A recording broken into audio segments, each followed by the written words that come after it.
Nakulira mu family enneetowaze. I grew up in a humble home. Nga tetulina kintu. We had nothing. To be brief, nti when natuukira okukola ebibuuzo ebya senior form nzijukira.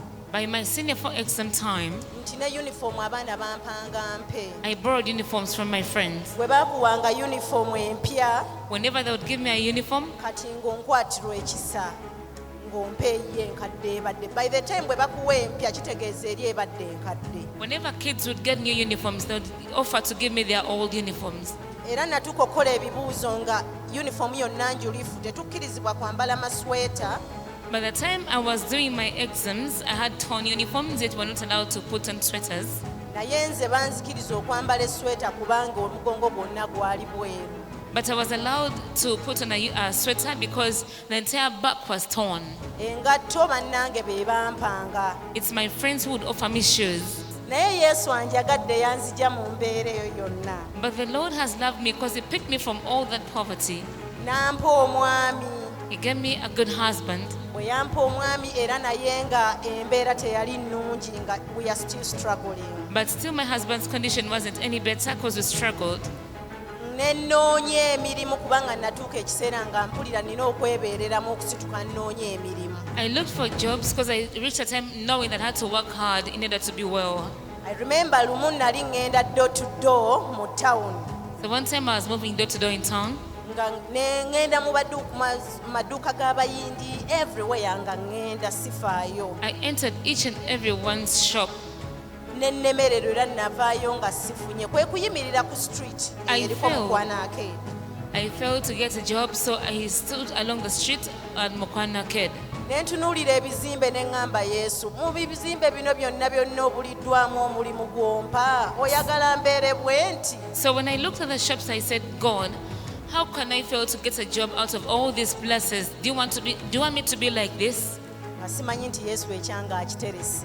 I didn't know that God had kept something good for me. Banga lyayitawo ne nfuna omulimu. Time passed and I got a job. Ekiseera ekyo we nali ku mulimu we namanyira Holycity. When I was at that job, that's when I got to know about Holycity. Kakati lumu nali mu church nga nsaba obunabbi obwo. So at the time when I was given a prophecy, I was Nali fellowshipping eri service mu koona gye nali. at the farthest end of the church. That's where I had sat. When you were praying, you promised God something. Wali osaba mu kaseera we wasabira olina kye wasuubiza Katonda. Did you feel it? Wakituukiriza. When was it? Kyali ki? I promised to build for him because he constructed for me a house. Nange muzimbire era buli wenfuna promotion oba sente I participate in construction. How did you build? That small and you come with ordinary people? Bino byojja bino n'abantu abamu. I was praying for you Mbadde nkusabira. and I saw the Lord seated. Ne ndaba Katonda ng'atudde. And he said she promised me, Ng'agamba nti yansuubiza. but she never did it the way I expected. Naye teyakikola nga bwe nnali nsuubira bwe So yasuubiza. that's why I'm not touching her. Ensonga lwaki simukwatako. So I was praying for you and he wasn't touching you. Mbadde nkusabira nga Then he takwata. showed me that you never fulfilled the promise. N'andaga nti tewatuukiriza kisuubizo kye wamusuubiza. When you're promising God, when you're doing something for God, Oba okolera Katonda it's ekintu not the big, but the uniqueness of your participation. tekiri mu bunene, kiri mu ngeri ey'enjawulo eyo. The promise not done in the ordinary way. The uniqueness, the way you do it. Engeri gy'okikolamu eyo ey'enjawulo. You can even look for me when you're alone. Osobola n'okunnoonya ng'oli Say, I want to see Ronnie. Ogamba njagala. Or you look at something missing around and you Oba do it. n'otunula ekibulako mu kkanisa n'okikola. Huh? That's how they do it. Bwe batyo bwe bakikola. So he's not happy.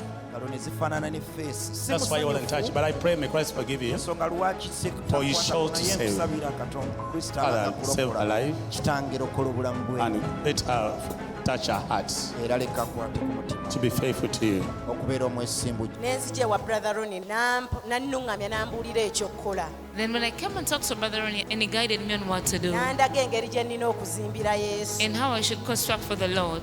Era nakomawo n'enzija n'enkikola. I came back and I fulfilled my promise, Naye Yesu ndabye obulungi bwa Katonda. and I've seen the goodness of God. Oluvannyuma olw'okuzimbira Yesu ye yasalawo kunzimbira kalina. After building for the Lord Jesus Christ, the Lord has built for me a story building. Yanzimbira rento za kalina nga kuliko ennyumba 18. 18 self-contained rental apartments. Bannange Yesu wa brother Ronnie wa amaanyi. I thank the Lord Jesus Christ of Brother Ronnie because he's mighty. Eyo tolowooza nti emaze emyaka mwaka gumu. It's just Kubanga in 1 year. obw'obunabbi yabumpa mwaka guno. Because the prophecy was given to me this very year. Simanyi kisa kya Katonda. How can I Katonda kye explain the grace of yanteekako. God upon me? nze ngamba bugambi wano wabeerewo kaŋŋambe nti wano walina okubeerawo lufu. If Wano I wabeerewo tiles and it is done. When I command in prayer, it's done. Nkozesa holy water. I use the holy water. Era seerabira kubeera partner wa active. I never forget to partner with ARK. Omulundi gwe nali neeyama ogwasooka The first Yesu promise I yanzimbira made, emizigo. the first promise I made, the Lord built for me rentals. Rentals eziri self-contained 6. And there were 6 self-contained rentals. Nkubuulira simanyi ssente gye zaava nazimba ennyumba mu 6 mu myezi 6. I built those rentals in 6 Kitegeeza months. buli nnyumba nagizimbira omwezi gumu self-contained. I built 6 self-contained rental houses in 6 months. My Abantu rentals, tebalina bapangisa naye nze ezange tezibulwangako bapangisa. I've never lacked tenants there. Nkugambye oluwulira nti omuntu avuddemu omulala aba akonkona. As soon as somebody leaves the house, another person comes. Nasaba Yesu anzimbira ennyumba n'anzimbira amaka gange. I asked the Lord to build me a house, and so He did. Yesu yampa ennyumba. The Lord has blessed me with a beautiful home. Mu bunnabbi obwo Yesu ampadde obuganzi favorinze obulamu bwange. The Lord has granted me a lot of favor. Nti last month mu September In September, I was just trying nga bwe bagamba mbu visa ze Canada ate nzibu nnyo basi biki you can't get biki. I was told that it's hard to get a visa to Canada. Nengamba, why don't I try? Let me just try. Bwe batampa but I just want to go there and nambuleko nange. I thought of traveling to Canada just to visit that country. Tell you what, And guess what happened? first time nze nga bampadde visa myaka 8. The first time I applied, I was given a visa for 8 years. Yesu antambuza amawanga. The Lord has made me travel nations. Yesu antambuza New York. I've traveled to New York. Yesu antute Washington. Ezo nno Washington. nkugamba nga sisaamu yadde olwataano. I've never paid for all those trips. Yesu antute Mexico. The Lord has taken me to Yesu Mexico, antute Dubai. to Dubai. Nambula nno bulambuzi. Just to Sina tour. kyenkolayo ngenda kulambula n'enkomawo. I just go to tour, then I return. Yesu antute Rwanda. The Lord has given me Yesu antute Kenya. to Rwanda, to Kenya. Kubuulire ki mukwano gwange? What more can I say, brethren? Kye nkugamba weesige Katonda wa brother Ronnie. Trust God of Brother Ronnie. Wuliriza ekyo Yesu kyakugambye era okikole. Listen to the Lord Jesus Christ and follow His instructions. Yesu yampa emmotoka. Jesus blessed me with cars.